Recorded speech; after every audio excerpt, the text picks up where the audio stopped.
Tanush kitchen को आपन को अनेक अनेक स्वागत। चलंतु आज आम बनवा सुपर हेल्दी टेस्टी डेलीशियस वाला केरला स्टाइल रो चिकन करी। चलंतु स्टार्ट करवा आज रेसिपी। मुझे फाड़े नड़ियार कोरा नहीं 10 रु 15टा भृषंग पत्र नहीं आधा चामच हलदी गुंड आधा चामच लंका गुंड को लेकिन आम गोटे मसला प्रस्तुत करवा। मुझे गोटे कड़े नहीं कड़े 2 रु 3 चामच तेल नहीं तेल आमर गरम हो गला ग्रेटेड कर रखि नड़ियार कोरा को दबा ता सहित भृषंग पत्र एवं हलदी गुंड लंका गुंड को देकी भल भाव टिके भाजी नवा।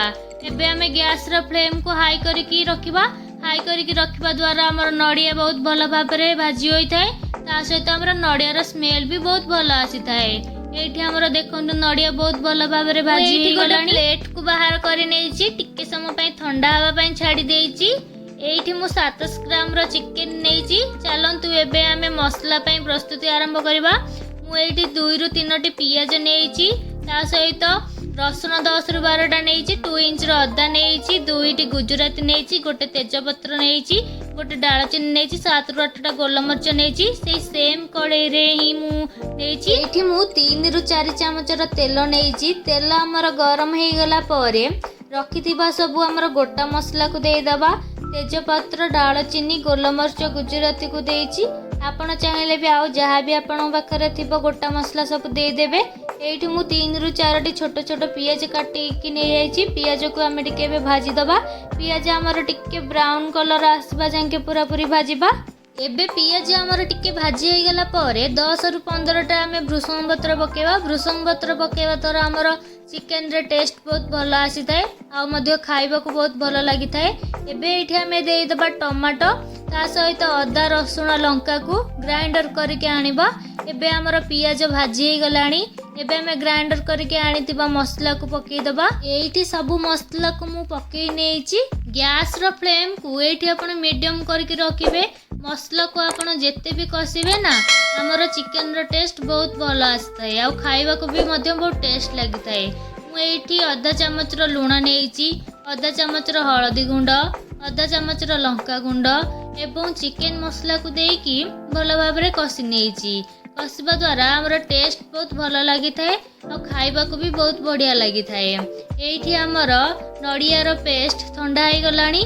एबे आमे याकू पेस्ट को ग्राइंडर करि नबा। याकू आपण पूरा पूरी चिकन करके बाटी नेबे। देखंतु एठी हमर पूरा पूरी मसला पूरा पूरी रेडी हे गलानी। यार टेक्सचर भी केमती देखा गलानी। एबे आमे बाटी रखिथिबा नड़िया रो पेस्ट को दे देबा। मन रखिथिबे गैस रो फ्लेम को पूरा पूरी मीडियम करके रखिबे। मीडियम करके रखिबा द्वारा हमर मसला तळु लागि न थाए कि पोड़ी न थाए। जेतु आमे नड़िया रो पेस्ट देइचे तळु लागि जिबार संभावना थाए।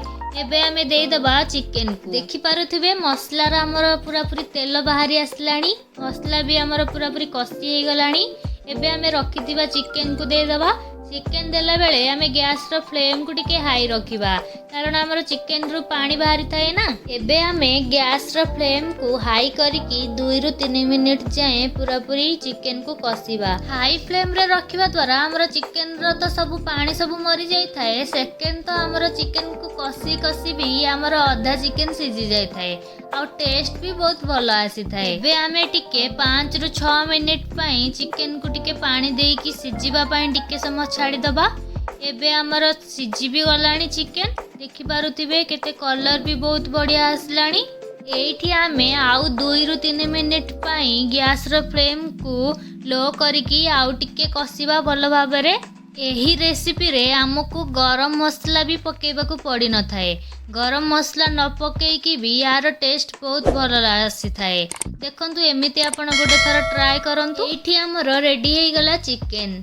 जदि आपण मो चैनल नुआ अछंती ताले मो चैनल को लाइक करिवे शेयर करिवे सब्सक्राइब करिवे प्लीज कमेंट करबा को भूलिबेनी। रहली नमस्कार पुणी देखाव नेक्स्ट वीडियो रे।